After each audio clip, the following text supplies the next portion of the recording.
Adelante. Bien, gracias Samuel. Bienvenidos al nuevo estudio del texto del domingo próximo.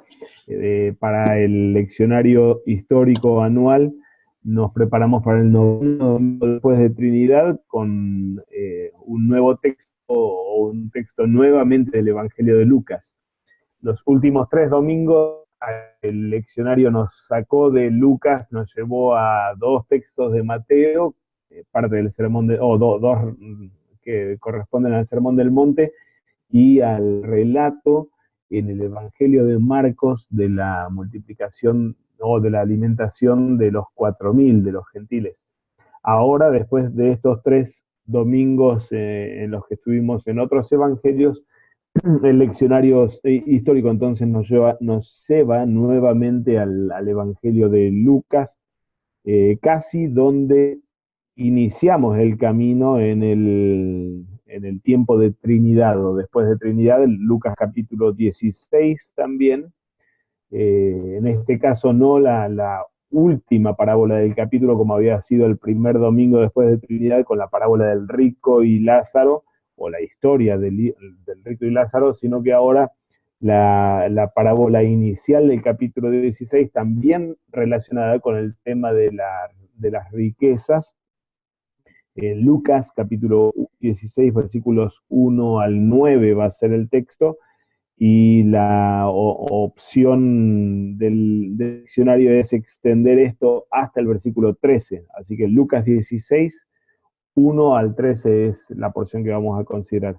Antes vamos a tener nuestro momento de oración. En el nombre del Padre, del Hijo y del Espíritu Santo. Amén. Oh Señor, haz que tus oídos misericordiosos estén abiertos a la oración de tus siervos humildes. Permite que obtengamos lo que pedimos y que pidamos solo lo que a ti te agrada. Por Jesucristo, tu Hijo nuestro Señor, que vive y reina contigo y con el Espíritu, siempre un solo Dios, por los siglos de los siglos. Amén. Amén. Bien, como decíamos, el texto, la opción básica nos lleva hasta el versículo 9, que es el final de la parábola y un poquito más, y la segunda alternativa que da el leccionario es tomar también los versículos que siguen a continuación, versículos 10 al 13. Esto da básicamente la estructura que tenemos en pantalla del texto para el domingo, la parábola en sí, con todo el peso que esto tiene como texto base, en torno a la que sucede el resto del texto, que es en boca de Jesús, y en gran medida son los marcos interpretativos para comprender la parábola en sí. La parábola es, por lo que los especialistas dicen, y es realmente así, es y probablemente la parábola más compleja para interpretarla y más difícil de interpretación, realmente más conflictiva en su interpretación. Todos hemos atravesado alguna vez en nuestra vida por este texto y nos hemos golpeado bastante la cabeza diciendo qué hacer con un texto así el domingo, especialmente quizá por todo el desafío moral que nos plantea el hecho que Jesús proponga como casi modelo a un hombre, como dice como la traducción del comentario de Joseph Fitzmayer, el intérprete católico, tome como un modelo a un ruán, a un delincuente, como muestra ser este hombre, este mayordomo, o como normalmente se lo toma en la parábola. El hecho es que realmente en la historia de la interpretación, y especialmente en el tiempo de la modernidad o en la actualidad, esta parábola tiene miles de interpretaciones posibles y hay una gran lucha, una gran disputa con respecto a qué significa, qué representa lo que Jesús está proponiendo aquí. Esto me parece que hace necesario sí tomar, por lo menos a la hora de la interpretación, tomar muy en serio estos versículos que vienen a continuación, no solamente el 8b, está incluido en el texto básico para el domingo, o el 9, el versículo 9, sino llevar la lectura hasta el versículo 13, precisamente por el hecho que son los marcos de interpretación que Jesús mismo da para entender de qué está hablando en la parábola y cuál es el planteo básico que Jesús mismo trae en esta parábola. Así que tenemos, después de la parábola, una aclaración inicial de Jesús que pone en órbita o abre las puertas para las tres máximas que vienen a continuación, o tres grandes frases de tipo sapiencial que vienen a continuación. No tienen un hilo necesariamente lógico uno con el otro, pero sí son, como ponemos, como decíamos, tres marcos básicos para la recta comprensión de la parábola. Dejar de lado esta porción, inclusive me parece en el púlpito, no es muy conveniente. Me parece es útil sí tomar todo el texto completo a fin de poder resolver la interpretación o la recta comprensión de la parábola. Vamos al texto mismo y después vamos a volver a esta cuestión de la relación entre las partes dentro del texto. Versículo 1 de Lucas 16, Elegen decai prostus macetas, les dijo también a sus discípulos o a los discípulos. Algún comentarista señala que la introducción Elegen kai en Lucas es continuidad de auditorio. Si bien acá se lo está especificando al auditorio, los discípulos, cosa que no lo habíamos tenido en el capítulo 15. Sí, en el capítulo 15 tuvimos la referencia a por qué Jesús dijo esas tres parábolas de las cosas perdidas, de la oveja, de la moneda y del hijo o los hijos perdidos. Versículos 1 y 2 nos indican que esto es por la murmuración de los fariseos y escribas, y entonces por eso contó esas parábolas. Aquí sí tenemos especificado que el auditorio es tus macetas, los discípulos, pero como digo, es la primera partecita es fórmula característica en Lucas para seguir narrando lo que Jesús dice al mismo auditorio previo, ¿no es cierto?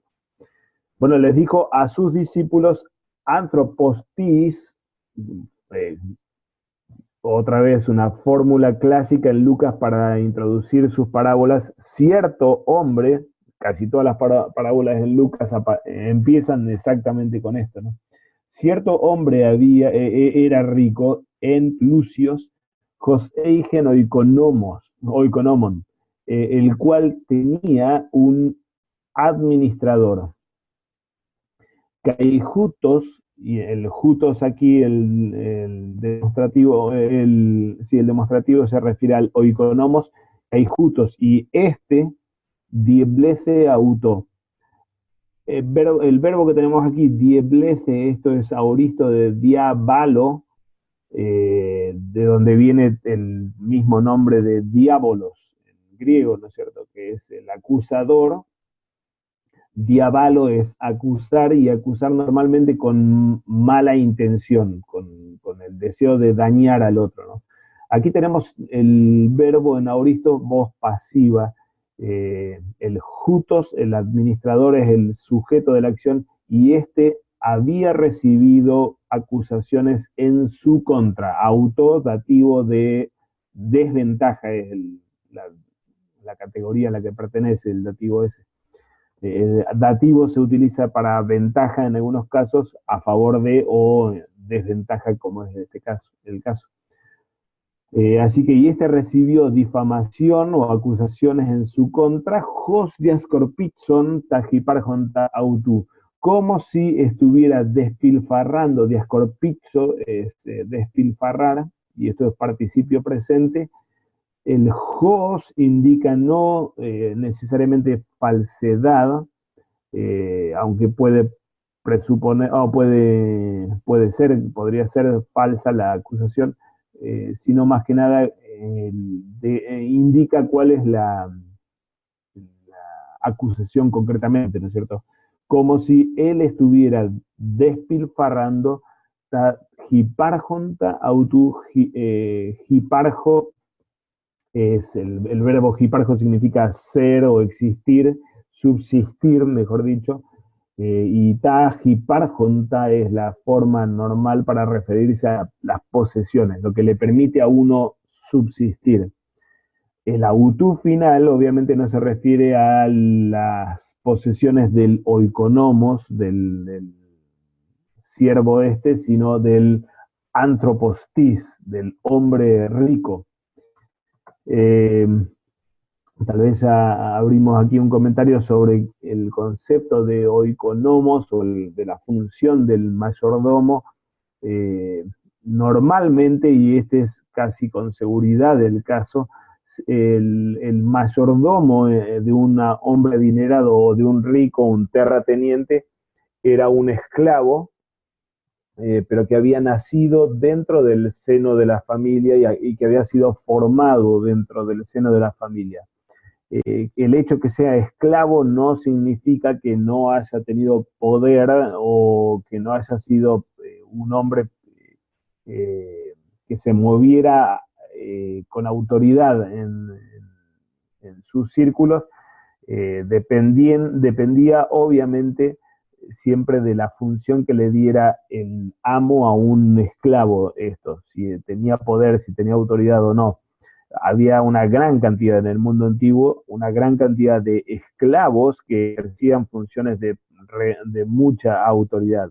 De hecho, tal vez recordarán la expresión doulos tu Christu Jesús en las cartas apostólicas, siervo o esclavo del Señor Jesucristo, no solamente connota la humildad de Pablo, como diciendo yo no soy un hombre importante, sino que soy humilde, soy tan humilde que, al punto de llamarme esclavo, no solamente connota la idea de humildad o de sujeción y obediencia a Cristo, sino al mismo tiempo denota la idea de autoridad suprema con la que Pablo escribe y con la que Pablo les escribe a los lectores, porque es la autoridad de su dueño, Jesús Christus, Jesús Christos.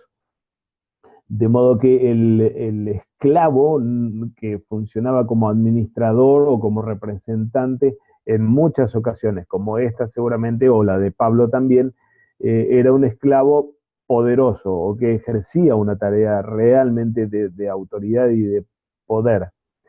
En el caso de terratenientes en Palestina, muchos de ellos, o tal vez una nota más con respecto a la cuestión social, el mundo agrario, rural de Palestina, especialmente durante el siglo I, en el que los estratos sociales se polarizaron realmente, menos eran más ricos y más se volvieron cada vez más pobres, ¿no es cierto?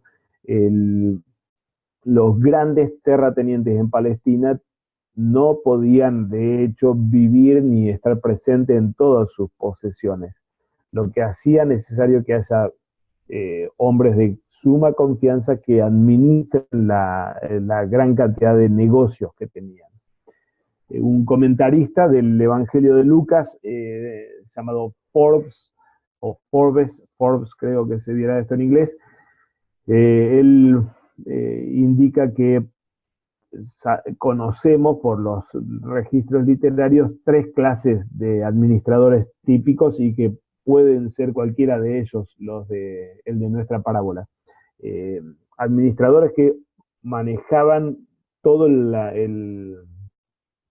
todo el negocio de préstamos de dinero que su amo llevaba a cabo, o que era el negocio del amo. Otro tipo de administradores eran aquellos que estaban encargados de la venta de mercancía, y un tercer tipo era el que organizaba y administraba el alquiler de tierras. El terrateniente no era quien directamente estaba trabajando la tierra, pero la alquilaba a cambio de parte de la cosecha, ¿no es cierto? Este comentarista Forbes dice, bueno, cualquiera de estas 3 alternativas es posible que se trate, que sea nuestro mayordomo aquí, ¿no es cierto? Pues seguimos con la traducción del texto, versículo 2, caiponesas, bueno, aquí, perdón, antes de la traducción, volvemos a esta observación de la difamación del difamación con mala intención, y el diascorpicho, si no había indicado esto, es de hecho la misma imagen que tuvimos en la parábola del hijo pródigo o del padre con sus dos hijos.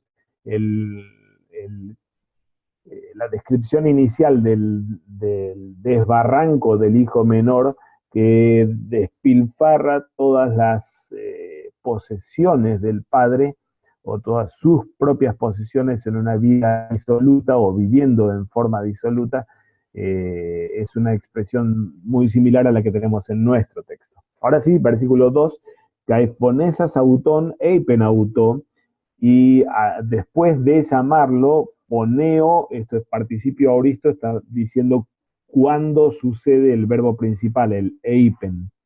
Y después de llamarlo, le dijo a él, ahora discurso directo, ti tuto acuo perisú. ¿Qué es esto que oigo, escucho con respecto de ti? Apodos ton logon tesoikonomía su ugardine etioikonomein. Apodos es imperativo, aoristo de apodidomi. Didomi es dar, apodidomi es dar de vuelta, o entregar de vuelta, de nuevo. Así que esto sería algo así como en forma literal, entrégame de nuevo o devuélveme ton logon tesoikonomía su. El logos aquí no es eh, palabra, sino que es el registro contable o el registro, los libros. Devuélveme el registro de tu administración. Lo que está pidiendo es el informe escrito de cuáles eran los negocios, cuáles eran el movimiento de dinero, quiénes eran los deudores, acreedores y cuáles eran las sumas, ¿no es cierto? Este pedido no es para auditarlo al hombre, sino directamente para entregarle el informe a un nuevo oikonomos, en vista de lo que termina diciendo al final, Ugar Dine, pues ya no eres capaz, pues ya no puedes, el eti significa ya, pues ya no puedes oikonomein, ya no puedes seguir administrando. El versículo 2 tenemos este desenlace un tanto abrupto frente a la difamación. El dueño directamente lo reprende con la pregunta: ¿qué es esto que estoy oyendo de ti? Y directamente le anuncia la expulsión de su cargo, lo va a sacar. Obviamente, por lo que vamos a ver ahora a continuación, todavía sigue estando a cargo, al menos por muy poco tiempo, como para poder hacer lo que él va a hacer, recordamos en los siguientes versículos. Pero sí, esto parece ser como una decisión ya tomada de parte del amo, y que se va a ejecutar finalmente en la hora de la entrega del registro. Es decir, cuando él entregue los papeles, ahí ya se termina definitivamente su tiempo como administrador. Eipen de engeauto, oikonomos, pero se dijo, o dijo adentro suyo el administrador.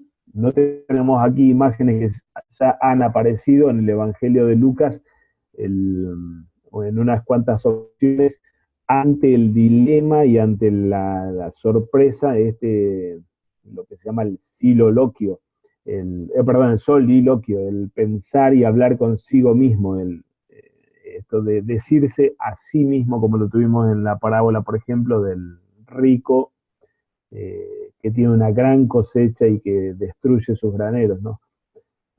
Lo mismo tuvimos con el hijo pródigo que cuando llegó al punto más bajo, él pensó y habló consigo mismo para tomar una decisión.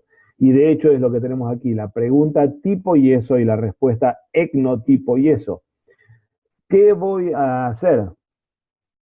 Jotijokirios mu, porque mi señor apaireitai tenoeconomían apemu, porque mi señor me va a arrancar la administración de mí mismo, o de mis manos. Apaireo es arrancar, aireo es el verbo sacar y afaireo es sacar por la fuerza. Aquí tenemos reforzada toda la imagen casi de violencia con la que el Señor lo va a castigar, eh, con la duplicación de la apo aquí. Él va a arrancar la administración de mí o de mis manos. Scaptein ukisgio, cavar o excavar la tierra, no soy fuerte como para hacerlo. Isgio es poder, pero poder físico, en realidad. Así que cavar no puedo. Epaitein, esto viene de aiteo, pedir. Epaiteo es pedir limosna o pedir misericordia. Pedir limosna me avergüenza. Isginomai. Así que se hace la pregunta, ¿qué voy a hacer? Porque esto es inevitable y se plantea dos opciones que no son viables. Vivir del trabajo físico o vivir pidiendo limosnas. Estas son opciones que no van para él. Egno, tipo y eso. Ginosco, esto es aoristo de ginosco, y noten el uso extraño del verbal aoristo. Ya supe qué voy a hacer. Se llama a este uso del aoristo dramático, que implica una acción presente, pero descrita en tiempo pasado, como para referir o para indicar que es un hecho ya consumado, una decisión ya tomada, ¿no es cierto? Algún comentarista dice, bueno, este uso del aoristo dramático aquí equivale a lo que en inglés se dice I've got it. Yo ya lo tengo en tiempo perfecto, como una acción pasada, ya sé, ya lo tengo. Una acción pasada, pero que en realidad está sucediendo en el presente, ¿no?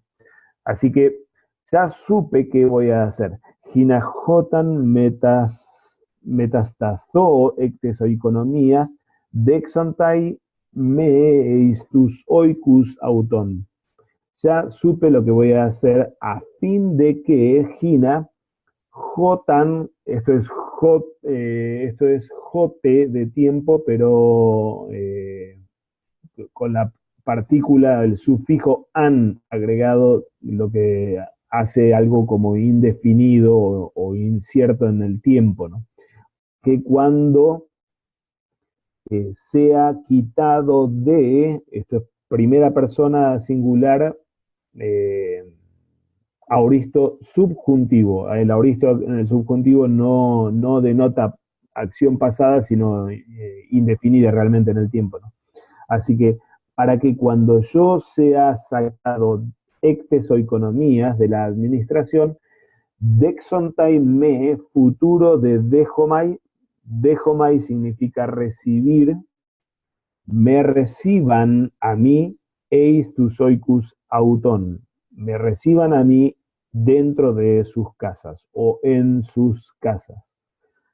Aquí todavía no sabemos con quién planea hacer lo que está planeando hacer este hombre, pero sí la decisión o el plan es prepararse el terreno para que cuando ya no tenga más la administración a cargo o en sus manos, algunos lo reciban en sus casas. Es esto lo que nos va a narrar los siguientes Jesús en los siguientes versículos. Kai proscalesámenos gena jecas creo feiletón tu kiriu autu elegen to proto, y llamando proscaleo, llamando o convocando a uno y cada o a cada uno de los geofeiletón. Geos en griego es un préstamo y ofeiletes es deudor. Estos son entonces cada uno de los deudores de préstamos o de los que tenían deudas por préstamo con el señor suyo. Noten el enfático geautú de su señor.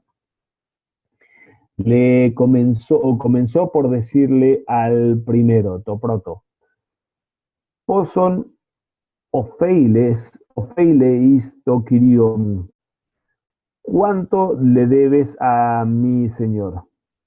Jode Eipen, noten cómo el administrador aquí está actuando todavía como si nada hubiese sucedido, ¿no? Se presenta delante de los deudores como siervo del Kiriu Autú, siervo de su propio amo, del que ya estaba a punto de dejar de ser su amo. Jode Eipen, el cual dijo, este es el primero de los deudores, Hecatón Batus Elayu, 100 batos, 100 batos es una medida de líquido y en este caso es de aceite. El término batos en griego es un término prestado del hebreo, del hebreo bat, y que equivale como medida de líquido a 40 litros, lo que representa entonces la deuda de los 100 batus, equivale a 4.000 litros de aceite y aproximadamente se trata de una suma de dinero equivalente a los 2.000 denarios, una suma increíble. Recordamos el denario, la moneda que tantas veces menciona Jesús en las parábolas, es el pago de un día de trabajo, ¿no es cierto? Así que la suma que está debiendo es bastante grande. Jode Eipen autó, pero él le dijo a él, el jo aquí es el administrador y el autó en dativo es el deudor, ¿no es cierto? El administrador le dijo al deudor, dexai suta gramata, toma, esto es dejomai, el verbo que ya habíamos tenido antes para recibir en las casas de ellos, acá está usado, es imperativo o visto dexai, toma tus escrituras o tus registros escritos, tagrámata, caecafisas, tageos, grapson, penteconta, y tomando asiento, inmediatamente escribe, esto es imperativo de grafo, grapson, inmediatamente escribe penteconta, 50, escribe 50.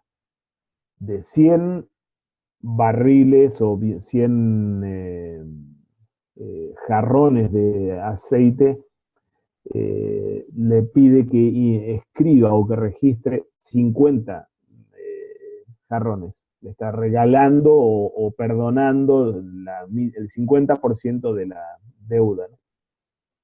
Versículo 7, Epeita, de nuevo, hetero eipen, a otro le dijo, si de posofeileis, y tú cuánto debes, jodeipen, el cual dijo, hecatón corus situ, 100 medidas de trigo o de granos. El coros también es un término en griego tomado del hebreo coro, y que equivale a 300 litros, no de líquido, sino de granos o de sólidos. De modo que los 100 coros aquí son 30.000 litros, una cantidad asombrosa, y esto equivale posiblemente a 3.000 denarios, también una gran suma de dinero. Legei auto le dice, noten el presente narrativo aquí, Legei auto le dice a él casi lo mismo, dexai suta gramata, toma tus escrituras, grapson ogdoeconta, y escribe 80. Nuevamente le condona parte de la deuda, en este caso no el 50, sino el 20%, pero o sea, como sea, grandes sumas de deuda y grandes sumas de ahora aparente generosidad del mayordomo. Termina la parábola en versículo 8a y sigue el versículo 8 con un comentario inicial del Señor.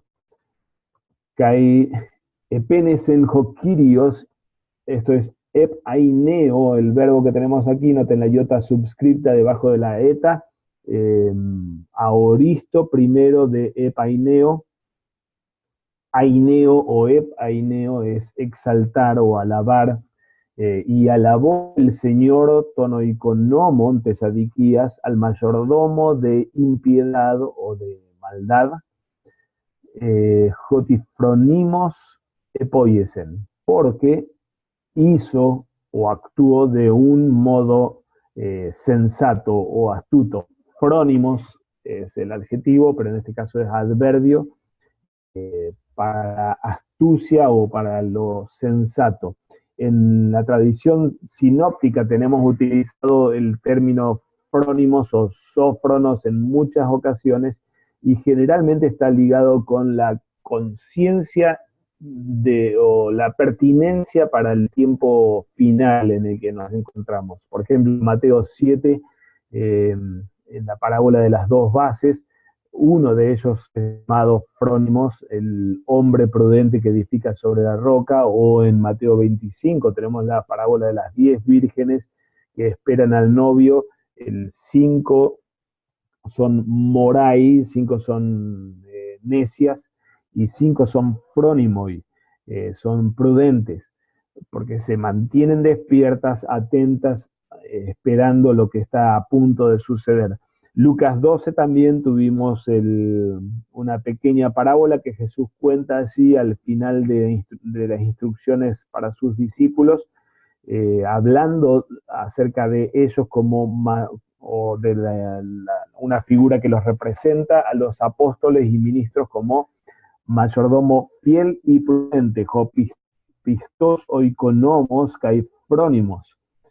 En todos estos casos, como digo, la frónesis o el ser frónimos, ser astuto, aquí lo traducimos, tiene una connotación no negativa de la astucia mundana y de la trampa, sino que tiene una connotación realmente positiva dentro de la expectativa escatológica.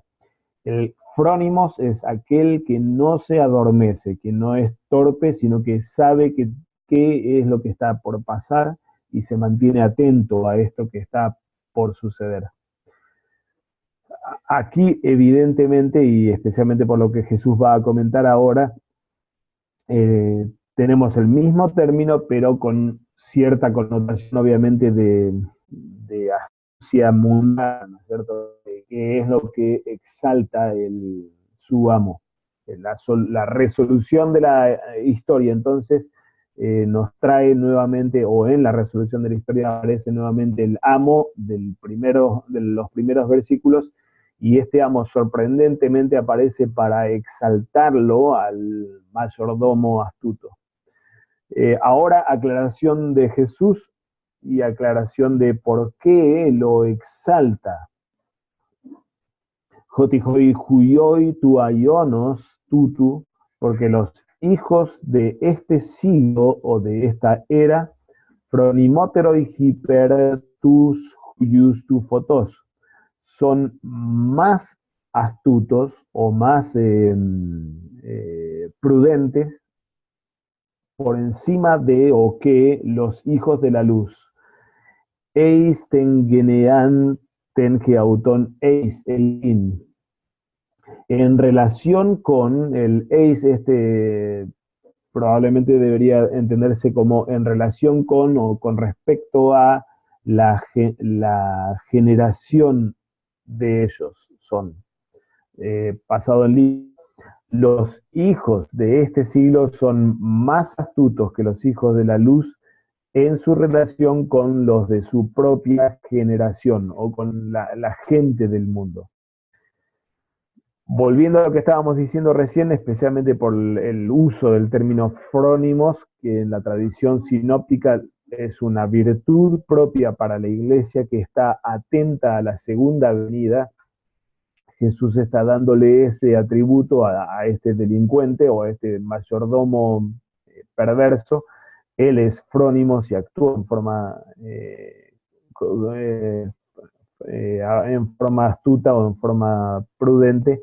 Y ahora Jesús compara la superioridad de frónesis, de esta virtud de los hijos de este siglo frente a los hijos de la luz. Pero la última aclaración, el eisten geneanten geauton, indica en qué sentido son más astutos. En cuanto a sus relaciones para con los de su generación, es decir, en sus relaciones coram mundo, en sus negocios coram mundo, delante del mundo o en relación con el mundo. Allí estos son un prototipo para los hijos de la luz, no en su perversión, pero sí en su astucia y en su ojo abierto para reaccionar con velocidad o en forma pertinente.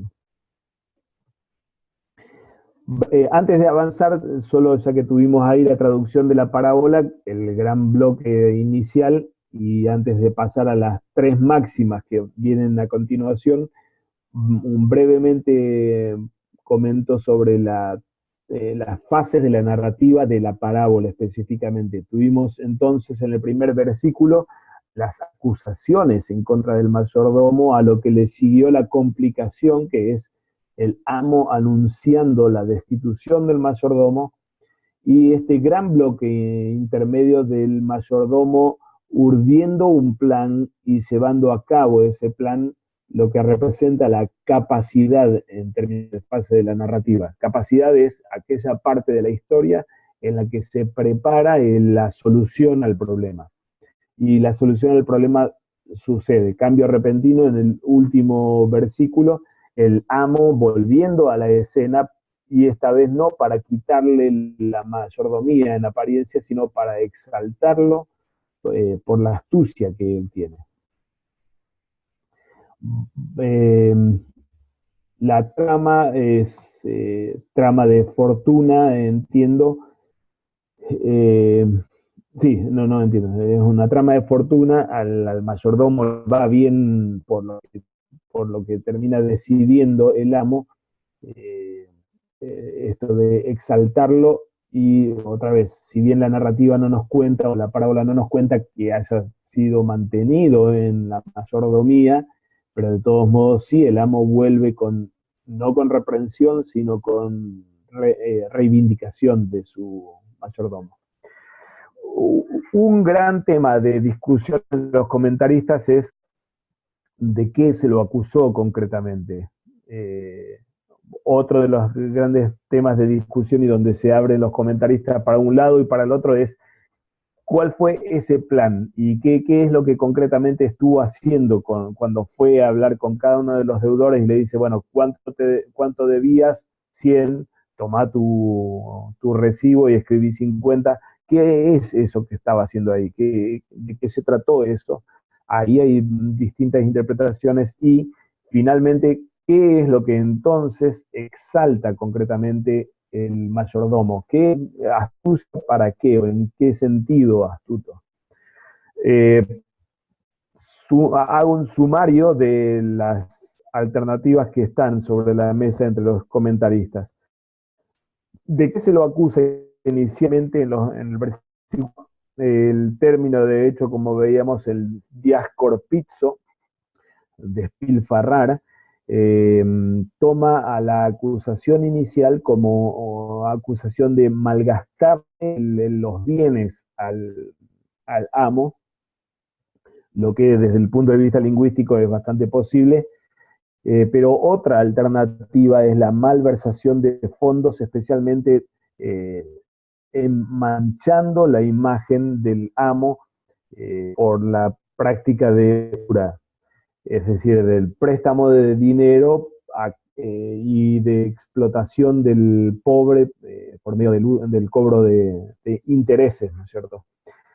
Esto era, por lo que dicen los comentarios, ya ha habido bastante investigación. Un tal Derret, no recuerdo ahora el nombre, pero el apellido es Derret, hizo mucha investigación de manuscritos, papiros del tiempo del Nuevo Testamento y posteriores, y también la legislación en la Mishnah con respecto a cómo había que manejar toda la cuestión de préstamos. La usura era fuertemente condenada, aunque era una práctica muy, muy común en Palestina entre los terratenientes. Eh, y lo que este Derret descubre, que es bien interesante para nuestra parábola, es una práctica totalmente en boga en los primeros siglos, que era la siguiente. Puesto que la ley de Moisés prohibía cobrar intereses o practicar la usura, a un deudor se le daba un único recibo con una suma unificada. Por ejemplo, el río estaba 50 barriles de vino, y le hacía firmar al deudor un recibo por 100 barriles de vino, a fin de ocultar los intereses y la usura. Este mismo Derret también descubre registro con respecto a la siguiente práctica. Cuando había mayordomos, como es el caso de nuestra parábola, administrando todo esto, el mayordomo tenía, por pacto normal con el dueño de las propiedades, tenía el derecho a también quedarse con una gran porción de esos intereses. De modo que en el registro en papel solamente figuraba la deuda, como que nadie estuviera cobrando intereses, no haya usura y el mayordomo no se quedara con nada ni tuviera derecho a nada, pero en la práctica todo eso sucedía. Entonces, posiblemente, o esta práctica abre las puertas con respecto a distintas interpretaciones de los versículos 5 al 7, cuando el mayordomo hace todo esto de trae tu registro, sentate y escribí tanto menos. Eh, Al menos tres posibilidades con respecto a qué está haciendo ahí en esos versículos centrales. El mayordomo, por temor y arrepentimiento por las acusaciones, abandona su ganancia y le hace cambiar el número eh, correspondiendo en realidad a la deuda real o a la deuda real más intereses para el amo, pero él abandona a su propia ganancia. Y en esto quienes interpretan el texto por esta línea toman al mayordomo especialmente como un mayordomo penitente, es decir, él se arrepiente del mal que ha hecho, de estar quedándose con grandes ganancias de lo que prestaba de su amo, y limpió o blanqueó los registros, entonces renunciando a lo que era práctica común, pero que en realidad estaba haciendo una especie de abuso, o era un abuso realmente. Una segunda línea de interpretación es que en realidad los deudores debían mucho y debían, tal vez no 100, pero debían casi 100, pero el mayordomo astuto está rematando las propiedades del amo para quedar bien delante de los deudores, más o menos como normalmente lo tomamos a la parábola, ¿no es cierto? Es decir, la deuda real tal vez era de 80, por las prácticas que comentaba, se escribió un recibo por 100, como que le hubiesen prestado 100, y ahora él iba y no es que volvía al 80, sino que le reducía la deuda, inclusive quitándole parte del capital inicial del amo, reduciendo la deuda a 50, mucho menos de lo que realmente había recibido en préstamo. ¿Para qué?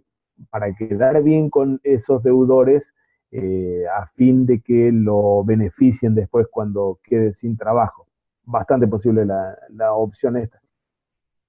Y la última es la falsificación de los registros para engañar al amo. Básicamente la misma línea, pero concentrándose en el tema de los registros. ¿Qué exalta el amo del mayordomo? Lo exalta por haberse comportado en forma astuta. Pongo acá tres opciones de lo que los comentaristas dicen. La astucia para resolverse el futuro, el amo admira la astucia con la que actuó el mayordomo a fin de garantizarse su propio futuro después de que lo echen. La astucia para devolverle el honor al amo, siendo que el problema inicial no era pérdida de dinero realmente para el amo, sino especialmente la pérdida de honor público, por tener un administrador que estaba echando a perder su ganancia, o por hacerlo quedar como usurero delante de la sociedad. Entonces, lo que hace el mayordomo aquí es resolverse no tanto el problema a sí mismo, sino resolverle el problema de honor al amo. Y una tercera lectura de qué exalta el mayordomo es la sabiduría que él muestra en esperar en la misericordia del amo. Lo que finalmente termina pasando, el amo vuelve y muestra misericordia con él. Personalmente creo que a mí tal vez es una cuestión solo de gusto personal. Hay mucha discusión y mucha argumentación sobre cada una de estas alternativas. Ninguna carece como digo, de base, pero personalmente me parece que se trata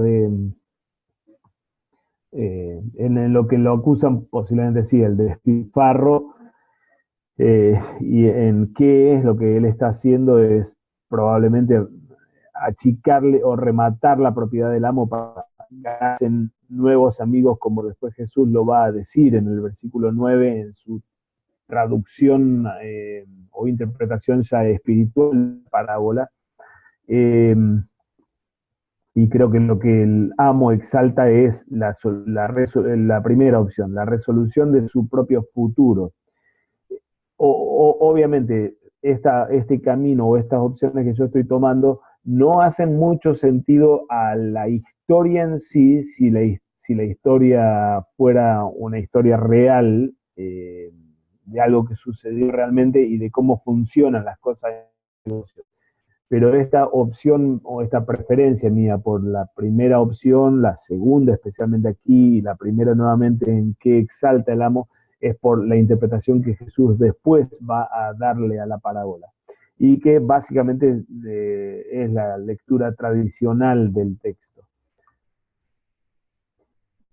Termina de traducir y ahí abrimos para conversación o discusión, que hay ego, jimin lego, y yo les digo a ustedes, geautois poiesate filus ectumamona tesadiquías, háganse, imperativo segunda persona del plural, háganse para ustedes mismos amigos a partir de o por medio del mamón, de la ganancia de maldad o de perversión.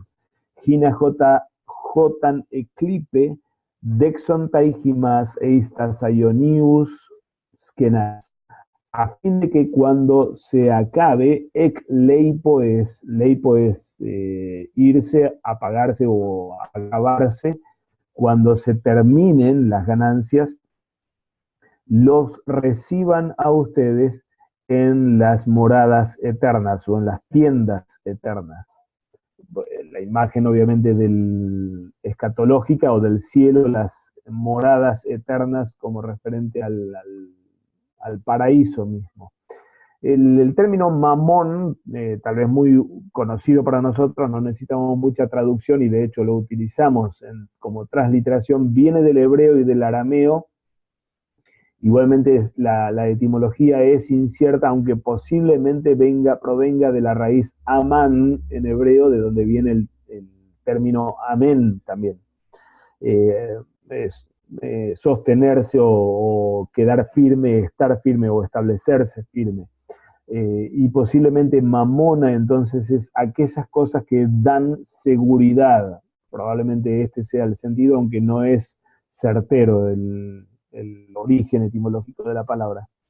El genitivo adikías está reflejando la expresión o la estructura en hebreo del constructo, y posiblemente deberíamos tomarlo a esto no como el dinero malvado, como que el dinero es perverso de por sí, sino eh, el dinero que pertenece al mundo de la impiedad, es decir, pertenece a este mundo de injusticia o de impiedad.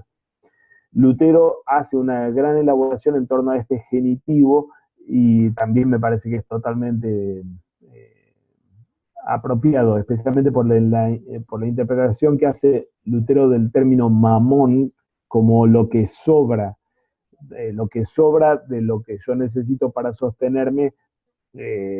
Eso se vuelve mamón si yo lo preservo para mí y termino siendo un ádicos, un injusto, porque eso que me sobra a mí debe ir para el pobre o para el prójimo.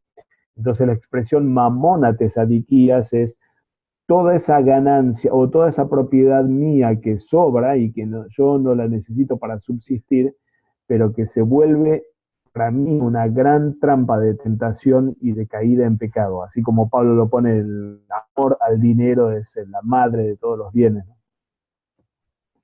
Y todavía más ahora con respecto a la frase ectu mamona, hacerse amigos ectu mamona, algunos comentaristas toman esto como queriendo decir, háganse amigos aparte del dinero o sin el dinero, porque ese dinero no les da amistades, ni acá en la tierra ni en el cielo. Pero es una expresión o una forma, una frase, una estructura, mejor dicho, que Lucas ya utilizó en el capítulo 8, cuando habla de las mujeres que lo acompañaban al Señor Jesús y que le servían dieconum ton hiparjonton autais, a partir de o por medio de las propiedades suyas. Aquí parecemos estar ante una estructura similar, háganse amigos por medio de esa ganancia.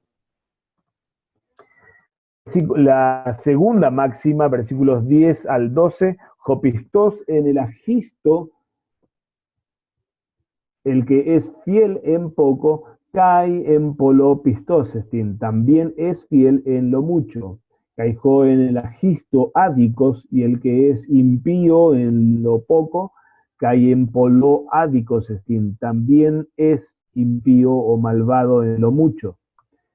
Eiunento adico mamona, sí pues en el mamón de impiedad, pistoi uke geneste, no se vuelven ustedes fieles o confiables, to alecinon, lo verdadero, pisgimin pisteusei, ¿quién les confiará a ustedes? ¿Quién le confiará a ustedes?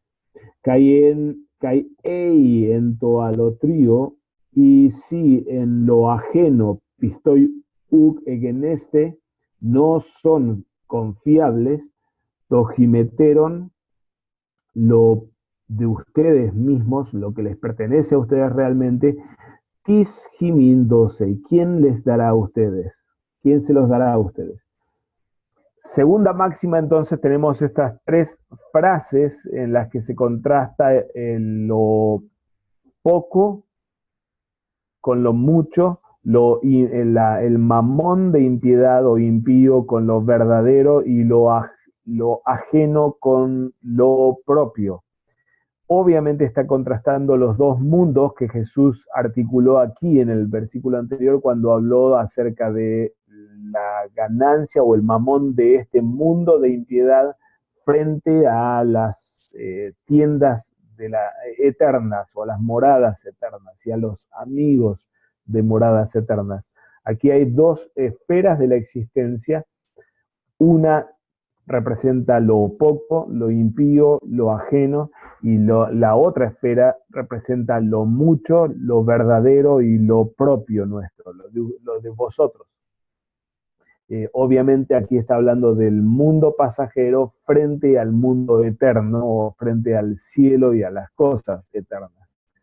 Y poniendo esta correlación entre la fidelidad o confiabilidad del ser pistos, así como también la justicia o el ser no confiable y ser injusto en la administración de cada cosa, ¿no?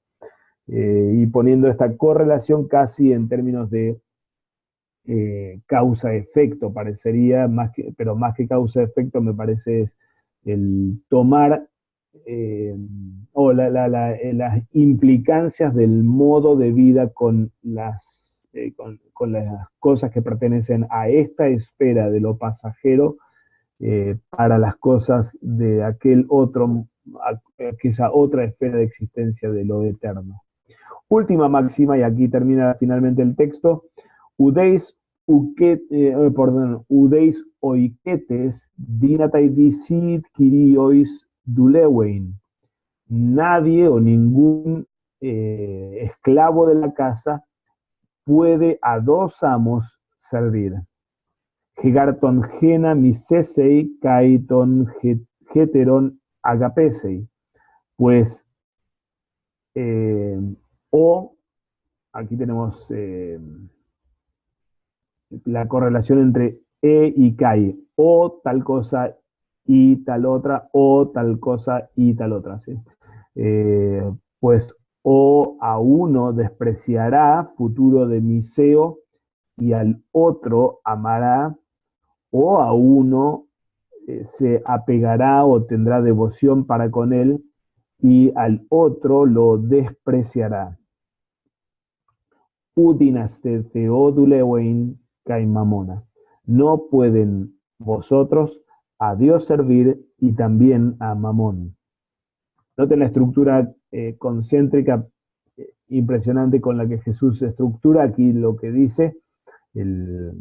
La última línea repasa los mismos conceptos que la primera, aunque ahora aplicándolo a cuáles son los dos señores posibles, que son los dos dioses posibles, Dios y Mamón, y también la estructura concéntrica que tenemos aquí entre despreciar, amar, tener devoción por y también despreciar. Así que tenemos el desprecio en las dos puntas y el amor y devoción en el centro. Bien, preguntas o comentarios, estimados. Un gran texto y cargado de cosas realmente. No sé si hay alguna pregunta sobre alguna parte de la traducción.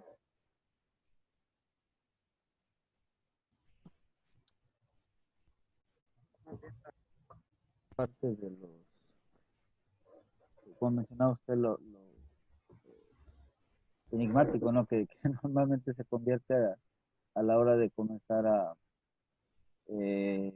decodificar, ¿no? También la estructura del texto, cuando soltamos alguna de las puntas de interpretación, es interesante cómo nos comenzamos a hacer más dilema, ¿no?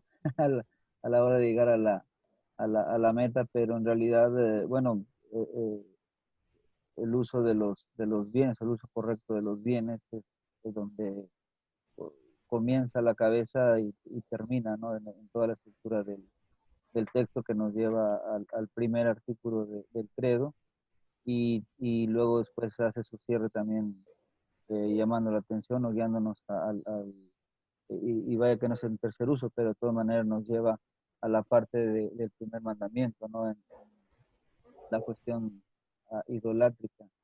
En Ujú. Marte, normalmente lo que hacemos, ¿no? Centrarnos en esta parte complicada para muchos de esto de que hacer uso de los bienes o hacer el bien al prójimo usando las cosas que son eh, las riquezas o las vanidades del mundo para poder llegar a los cielos, que es una de las partes más complicadas del texto de hagan esto como este ah, mayordomo astuto y podrá llevarlo a los cielos, como si fuera una cuestión de buenas obras, o como Lutero inclusive en su sermón también lo coloca, eh, si hicieran esto ellos mismos, y Lutero dice, esto, este prójimo los va a llevar al cielo, tal, casi como si estuviéramos interpretando teología de la liberación con la cuestión del pobre como sacramento que nos va a llevar Ujú. al cielo, ¿no? Cuando nos metemos a guerrear con esta parte, perdemos toda la importancia de toda la estructura del texto amplio. En esta parte es en la que normalmente uno se complica, ¿no? Cuando suelta la parte central el uso correcto de los bienes y el no ser idólatra, ¿no? O por lo menos es lo que alcanzo a ver yo. Tal cual, excelente, excelente. Ahora vamos a repasar brevemente lo que Lutero hace con el texto. Lutero luchó bastante, especialmente porque fue un texto utilizado por la Iglesia Católica medieval y enrostrado por el catolicismo frente a la doctrina luterana, especialmente por lo que tú traías recién, Samuel, el texto como enseñando salvación por obras y particularmente el uso de las ganancias para poder acceder al cielo como un argumento bíblico para la práctica de las indulgencias romanas. Allí Roma veía justamente el planteo que Jesús hace aquí de hacerse amigos por medio de las ganancias de este mundo que pertenecen a este mundo de adiquía, de impiedad o de maldad, para poder entrar en las moradas eternas y especialmente la función mediadora de los amigos que hay que hacerse. Eh, Roma lo entendía esto especialmente con referencia al rol de mediador que los santos practicaban, ¿no? Así que Lutero aborda el texto por lo menos 4 veces o 2 veces en el 1522 en las postillas y después 2 veces en 1532-33. Eh, Especialmente en los primeros sermones confronta la herejía romana o la mala interpretación del texto en términos de salvación por obras y todavía más salvación por medio de dinero y la función mediadora de los santos, ¿no? Pero tal cual, es un texto que eh, fácilmente tal vez uno puede tomarlo por un lado equivocado, ¿no? No sé si había alguna otra pregunta o comentario, muchachos.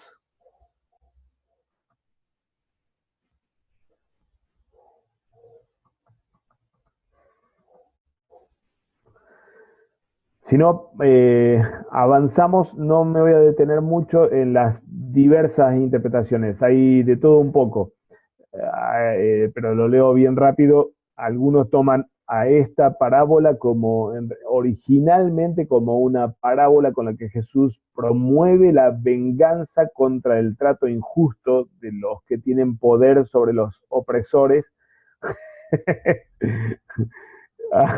Hay otro comentarista que toma esto como una alegoría sobre todo la negociación que hizo Jesús para reducir nuestra deuda delante del Padre, así como el mayordomo lo hace. Un otro comentario, Kamla toma a esto como una advertencia contra los fariseos tomando especialmente la imagen de mayordomía que va a ser quitada de las manos, un concepto veterotestamentario, Dios advirtiendo por medio de los profetas a los sacerdotes, así a los profetas, a los falsos profetas, que le quitaría la administración de Israel o del reino de Dios, y Jesús aquí poniéndose en la misma línea para advertirle a los fariseos a fin de que no sobrecarguen con cargas inútiles al pobre pueblo, ¿no es cierto? Eh, Hoy día muchos de los comentaristas más de punta toman a nuestra parábola como una ironía que está enseñando exactamente lo opuesto a lo que parece decir la parábola. Es decir, Jesús cuenta esa parábola para burlarse de la lógica materialista de los fariseos al estilo Roma, como diciendo, bueno, con las ganancias van a poder lograr entrar al cielo. No, esto no funciona así. Entonces la lectura debe ser por vía de ironía, según estos intérpretes. Otros comentaristas, entre ellos Just, siguiéndolo a Bailey, toman a esta parábola especialmente como centrada en el tiempo de misericordia que Dios, como el amo, da a los humanos para resolver su situación antes de que llegue el fin o que caiga el fin encima de uno. Pero aquí el centro de atención no está tanto en qué hace el mayordomo, sino en la paciencia del amo. Como decíamos hace un momento, la Edad Media ha tomado esto y Roma tradicionalmente tomó esto como enseñanza de ganar el cielo, también por medio de las riquezas de este mundo, el uso de las cosas de este mundo, y Lutero básicamente lo toma en dos líneas a nuestro texto como enseñanza contra la avaricia, en línea con todo el tema del capítulo 16 de Lucas, pero específicamente nuestra parábola como exhortación a tomar en serio las cosas del reino y los tiempos frente a los que nos encontramos, tiempos finales. El juicio viene también, el fin también nos llega a nosotros, y este mayordomo, por impío que sea y por perverso que sea, es un ejemplo para el auditorio en cuanto a su frónesis. Él actuó en forma prudente, astuta, como todos esos otros personajes que Jesús exalta, o que los evangelios exaltan como, Jesús digo, en sus parábolas, como sobrios o prudentes. Este es exaltado por eso particularmente. Aunque se trate de un personaje perverso o vicioso, como lo es, ¿no es cierto? Esto igualmente en las parábolas de Jesús no es una novedad. Tenemos otros casos como el del vecino molesto que viene a cualquier hora a golpearle la puerta. Ese también es un ejemplo vicioso y deshonroso. O el del juez impío, lo vamos a tener en Lucas capítulo 16, que también es puesto como un ejemplo. No por la perversión de ellos, pero sí por el rasgo que está siendo indicado o señalado por Jesús. Y en nuestro caso, precisamente es lo que Jesús hace en la aclaración del versículo 8. Él indica dónde hay que poner la mirada con respecto al mayordomo. Aquella parábola entonces nos habló de la reivindicación del mayordomo por su astucia. Él reconoce el final inminente y sacrifica todo por esto, sea lo que sea que signifique que hace ahí con los papeles cuando va y le dice escribí 50, escribí 80. Bueno, independientemente de qué es lo que realmente representa eso, el punto es que él está sacrificando todo porque se le viene el fin. Y ese es el motivo de exaltación. Él fue frónimos, fue prudente en cuanto que sabe que el fin viene y que hay que sacrificarlo todo por ese fin. Jesús hace esta aclaración y con esta aclaración distingue dos esferas de existencia, el mundo y lo eterno, la eternidad, y nos ubica la atención en el tema del cual él sí es ejemplo, de este mayordomo, la astucia o la frónesis en el término griego. Ahora, Esa aclaración inicial entonces abre paso a las tres máximas que, como decíamos desde un comienzo, funcionan como marco de interpretación para entender de qué está hablando en última instancia la parábola. Tal vez habría que empezar por la última de las máximas, que pone quizá el lenguaje de truco, el ancho de espada sobre la mesa finalmente. Todo esto se trata en última instancia de quién es el Dios de uno. A aquel a quien yo amo, a aquel a quien yo me apego y quien entrego mi devoción, ese es mi Dios. Y las opciones son dos mutuamente excluyentes, o Dios o Mamón.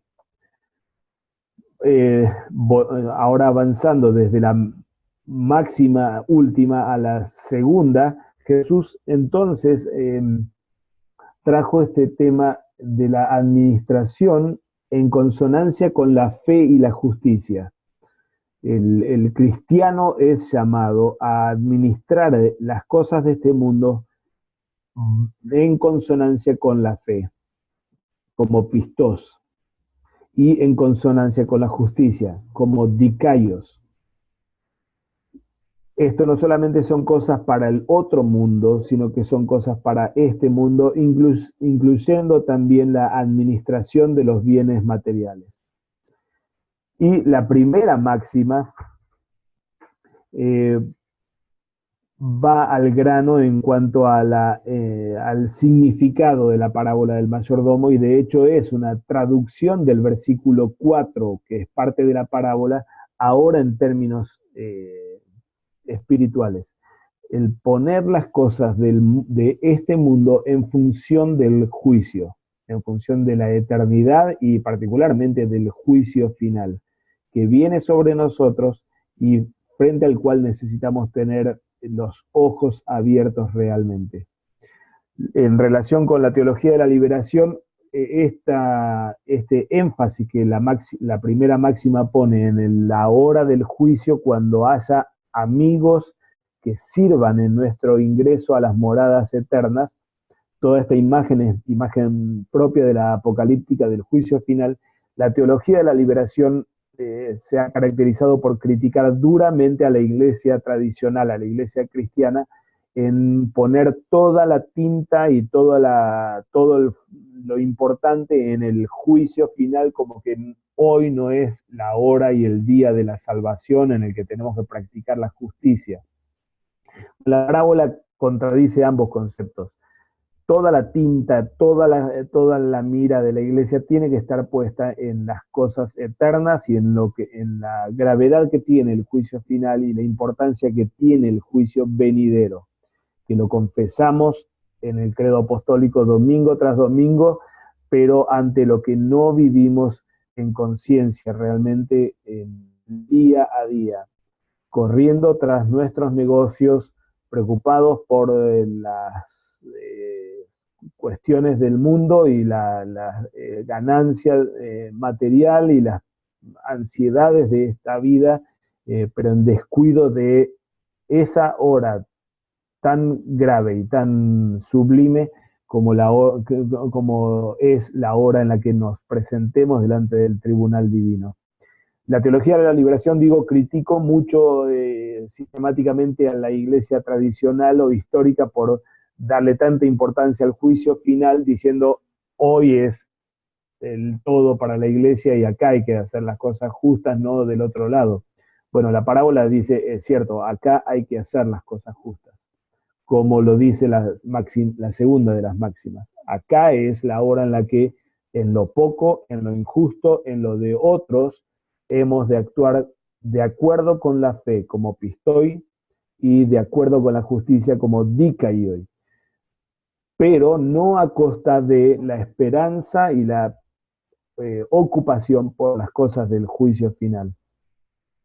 En relación con esto, con la gravedad que tiene el juicio, Lutero tiene algunos pasajes que son realmente bien interesantes. En el último de los sermones, él se concentra especialmente en el tema del juicio final como el momento de toma de declaraciones. Esto lo comenta Lutero especialmente en relación al versículo 9, con esto de háganse amigos por medio de la ganancia impía para que sean recibidos o para que los reciban en las moradas eternas. Lutero contrasta el presente como el día con el día del juicio. Hoy los pobres y necesitados deben sufrir en silencio y llamar a sus opresores Señor lleno de gracia, pero en aquel día las cosas van a funcionar diferentes.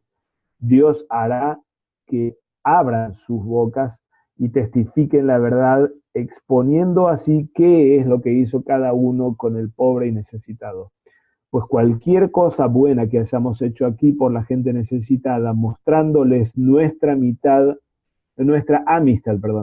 y bondad, estos mismos actos en el día del juicio no solamente testificarán que nos hemos comportado de un modo fraternal y cristiano, sino que también recibirán su recompensa.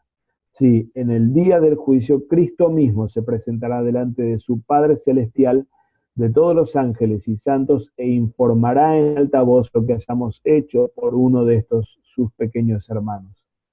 Obviamente Lutero había elaborado con mucho énfasis en los primeros sermones la recta comprensión de este concepto que él pone aquí a la luz de la justificación por la fe y no por las obras. Lutero no está hablando aquí como Roma de una comprensión de sinergista o pelagiana o salvación por obras del versículo 9, pero sí está hablando acerca de la gravedad que tendrá ese día último, el día del juicio final, en el que inclusive el modo o también el modo en el que vivimos con nuestras posesiones y administramos nuestras posesiones, den testimonio, abran su boca con respecto a nosotros delante del, del trono divino. Sea como sea, personalmente creo que la parábola se trata de esa frónesis, de esa, eh, de esa astucia o esa pertinencia con la que el mayordomo actuó y que es exaltada como virtud propia del hombre delante de Dios. La iglesia o el humano debe despertarse de cuál es la verdadera historia y su verdadera historia, y de dónde ha de poner su ansiedad y preocupación y también su mira, particularmente en qué suceda conmigo y con cada uno de los que están a la vuelta delante del juicio y delante del trono de Dios. La vida que vivimos aquí es vida, no es lo grande, no es lo verdadero, no es lo propio, en el lenguaje de la segunda máxima. Eso, grande, verdadero y propio, son las moradas eternas, para las cuales Dios nos está dando tiempo de preparación y de arrepentimiento, a fin de que las usemos en virtud de aquella realidad. Y el gran beneficio dado a la iglesia y al humano en este tiempo, a ser usado en este tiempo, antes de que sea tarde, es aquello de lo que habla el apóstol Pablo en 2 Corintios 6, la proclamación en el tiempo, en el tiempo presente, de la gracia que se abrió en Cristo Jesús para nosotros. Hoy es el tiempo oportuno, hoy es el día del arrepentimiento, hoy es el tiempo en el que la iglesia necesita abrir los ojos y usar los dones que Dios da dentro de esta realidad o en esta esfera de existencia, tanto materiales como mi tiempo físico, como mis talentos y especialmente los dones materiales de vida y salvación en la proclamación oral del Evangelio y en la administración de los sacramentos. Son dones que están en este lado del juicio, de este lado del juicio. Y son todos dones que hemos de utilizar con la misma virtud del mayordomo astuto, con esa prónesis o esa prudencia, ese estar despiertos con la mira puesta en lo que viene. Otras lecturas que vamos a tener, no vamos a concentrarnos en esto, Segunda Samuel y Salmo 51, textos del Antiguo Testamento, y Primera el texto de la carta creo que nos ubica justamente un mal ejemplo como el de los israelitas del Antiguo Testamento como ejemplo para lo que sí tenemos que hacer nosotros que vivimos en los tiempos finales. No en imitación, sino en reversión o aprovechamiento del testimonio que tenemos en el texto de las Escrituras.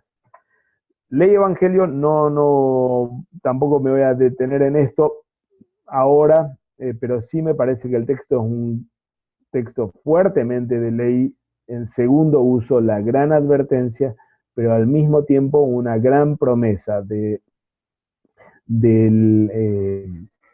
la misericordia que nuestro amo o que el Señor que juzga va a tener sobre los suyos en forma o por vía de la alegoría que hace un momento comentaba de uno de los intérpretes,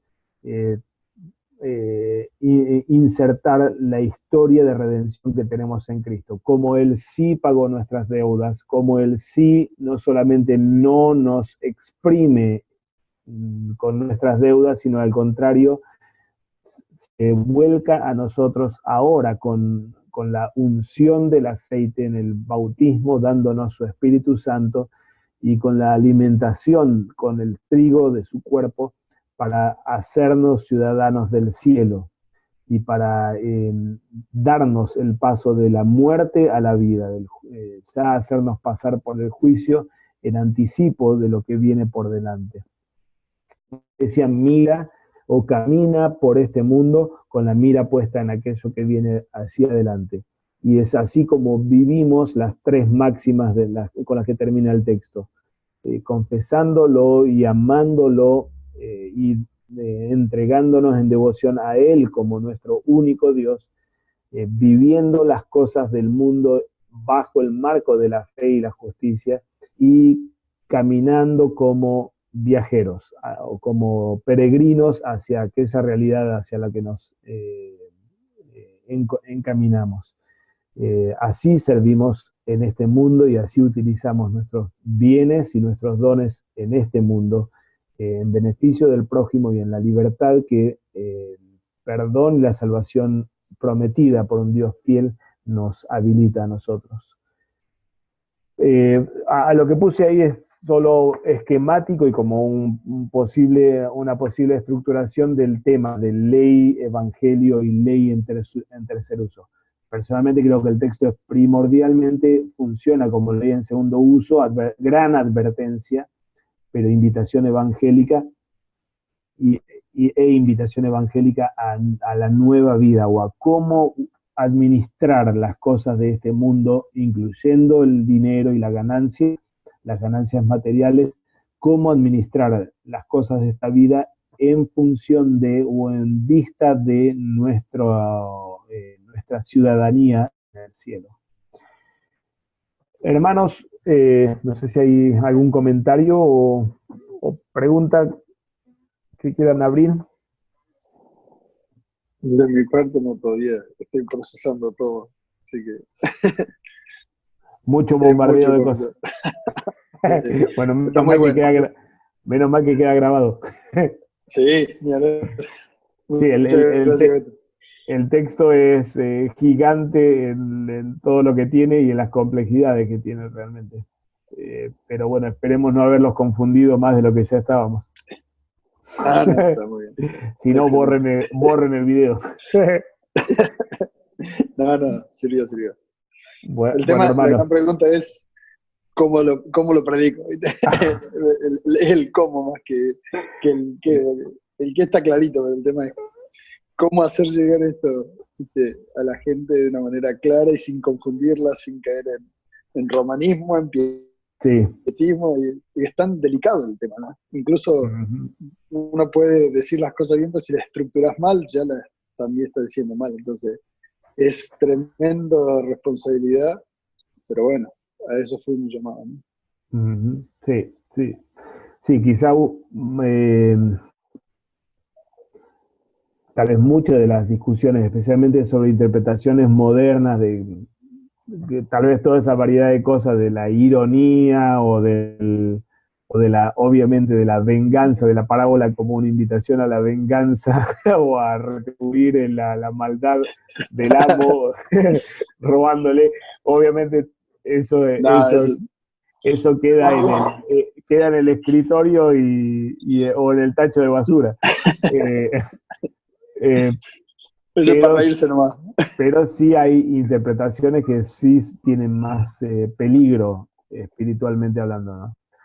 Y Sí, quizá justamente es buena oportunidad para verbalizar eso, para poner desde el púlpito, sí enfocarse en eso y en tal cual. exponer cómo la carne interpreta este texto para mal.